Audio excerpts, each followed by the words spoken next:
저희는 더 이상 할 것이 없다고 생각을 하는데 왜 청년들은 서울 수도권으로 다 갑니까? 사무실이 강남에 있으면은 네. 지원자의 인재 풀이 달라진다는 거. 그렇죠. 서울이 더 강해진다는 얘기는 서울의 부동산 가격도 더 앞으로 올라갈 수밖에 없다라고 보시는 건가요? 저는 그렇게 생각을 해요. 왜냐하면 사람들이 계속 모이고 그러니까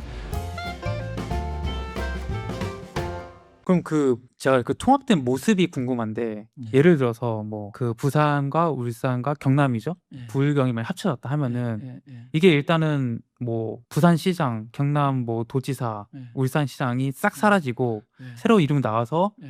행정체계가 그냥 통합되는 건가요? 그 부분은 더 논의를 해 봐야 되는 사항이고요. 굳이 저는 그렇게 할 필요는 없다고 생각하는 게 지금 얘기하는 그 세계 도시권 경쟁이라는 거에서 그러니까 파리 시장이 모든 걸 관할하는 건 아니잖아요. 얼마나 더 유기적으로 자기들이 연합체를 만들어서 자기들이 지자체를 유지하면서 또 독자적으로 발전하면서 이렇게 전체적으로 같이 경제권을 이끌어 나가느냐 그런 문제라서 굳이 행정의 통합, 그러니까 행정 그 범위의 통합까지는 필요가 하지 않다. 독자적으로 유지하면서 기능을 같이 서로 쉐어하고 서로 나누고 하는 그런 부분들이 중요하다고 생각합니다.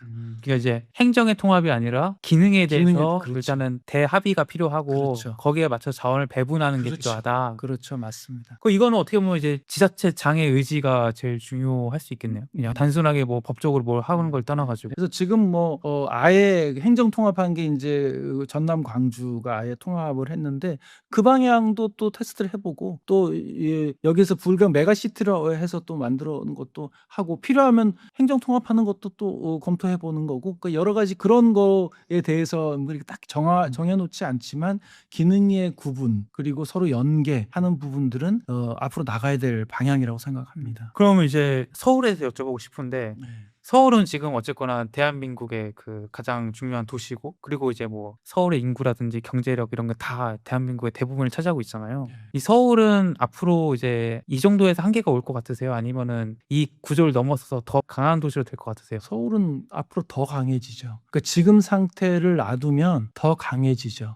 제가 작년에 부산의 도시공사에 강연을 간 적이 있어요. 그래서 강연을 했는데 이제 컴팩트 네트워크 관련된 내용으로 강연을 했는데 그때 이제 질문이 하나 나왔어요. 저희 부산은 가장 첨단 기술로 첨단의 이론을 가지고 도시 계획을 만들고 도시를 구성을 하고 있습니다. 저희는 더 이상 할 것이 없다고 생각을 하는데 왜 청년들은 서울 수도권으로 다 갑니까? 지금 그래서 왜 노인과 바다에 그 오명을 써야 됩니까라고 얘기를 해서 부산이 잘하고 있다는 걸 알지만 부산에서 끝나면 안 됩니다. 서울은 진화하고 있습니다. 서울은 이미 예를 들어서 우리 휴대폰, 스마트폰이 좋은 스마트폰을 갖고 있는데 거기서 계속 업그레이드 됩니다라면서 제가 얘기한 게 1, 2, 3기 신도시에 대해서 얘기했거든요. 1기 신도시는 강남과 여의도의 어떤 그 수요를 하기 위해서 베드타운 형태로 만들어서 분당과 대표적으로 일산을 만들었잖아요.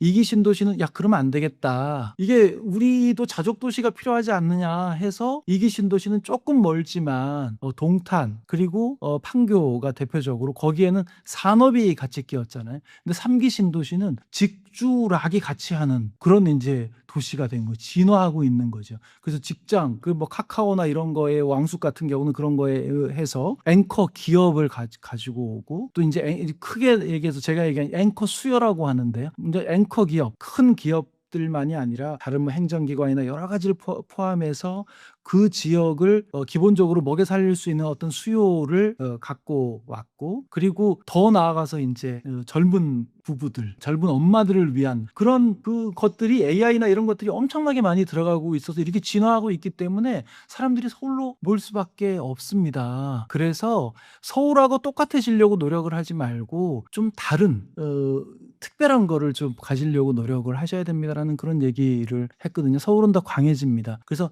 지금이 임계점이라고 생각을 하고 그대로 두면 안 된다고 생각을 하기 때문에 뭔가 조치를 해야 된다고 생각을 하는 거죠. 서울이 더 강해진다는 얘기는 서울의 부동산 가격도 더 앞으로 올라갈 수밖에 없다라고 보시는 건가요? 저는 그렇게 생각을 해요. 왜냐하면 사람들이 계속 모이고 그러니까 왜 지방은 3억이고 2억인데 서울은 30억이고 50억이냐? 그거는 사람들이 사람들이 모이기 수요 공급이잖아요. 그래서 수요 공급이 계속해서 공급은 안 되는데 수요가 계속해서 모여들기 때문에 오를 수밖에 없는 상황이라고 생각을 해요. 그 부산에 그 말씀을 해주셔 가지고 저는 그 지금 그 답변이 조금 약간 충격적이긴 했는데, 부산 하면 이제 노인과 바다로 굉장히 뭐 알려져 있고, 또 이제 제가 부산에서 오신 작가분들도 많이 인터뷰를 하거든요. 그럼 그분들한테 이제 부산 뭐 어떠냐 물어보면은 일자리가 없다. 네, 그게 맞아요. 항상 하세요. 근데 맞아요. 그 담당자분은 왜 네, 부산이 네. 첨단 기술이 뭐 있고 네. 이렇게 생각을 하시는 거죠? 그러니까 이제 자기들은 도시 계획을 자기들의 있는 자리에서 최선을 다해서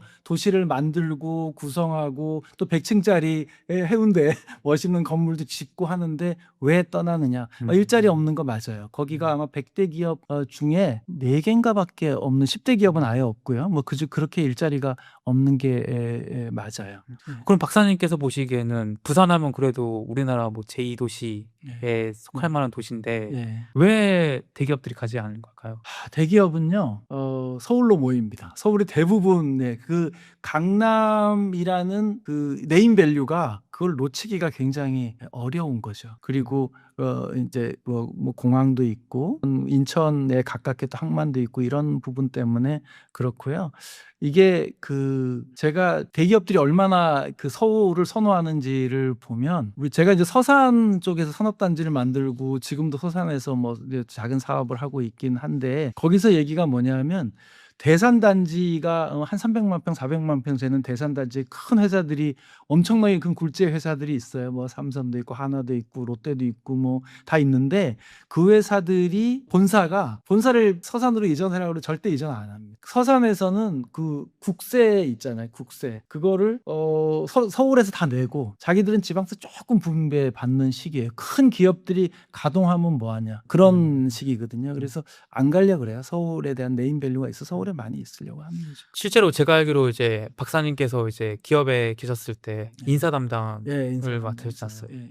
그 인사 담당으로서 뭔가 서울에 있지 않았을 때 그 고충들이 있을 것 같아요. 아, 이래서 뭔가 서울 하는구나. 예. 이런 좀 체감적인 얘기 있을까요? 그렇죠. 아니 근데 예전에는, 다음에 또 얘기하겠지만, 예전에는 그야말로 그 공장만 지으면 사람들이 다 따라왔어요. 그게 이제 제조업 위주라서 그랬던 것 같아요. 항만 제조업 위주가 20세기의 산업이었는데, 지금은 이제 첨단 지식 산업으로 바뀌면서 여기도 그렇지만 또 저 오면서 이렇게 큰 건물이 지어졌는지 몰랐어요. 이 가산 지역에 사람들이 그 원하는 지역이, 자기가 이제는 기업들이 그 사람들이 원하는 지역으로, 그러니까 젊은 청년들이 있는 지역으로 가게 이제 변화가 된 그런 상황이죠. 그래서 서울을 떠날 수가 없어요. 그 대기업들이 본사를. 제 친구도 이제 여기서 이제 가산에서 사업을 해가지고 100억의 회사를 팔았는데, 그 친구가 이제 5년 정도 해가지고 회사가 거의 연매출 한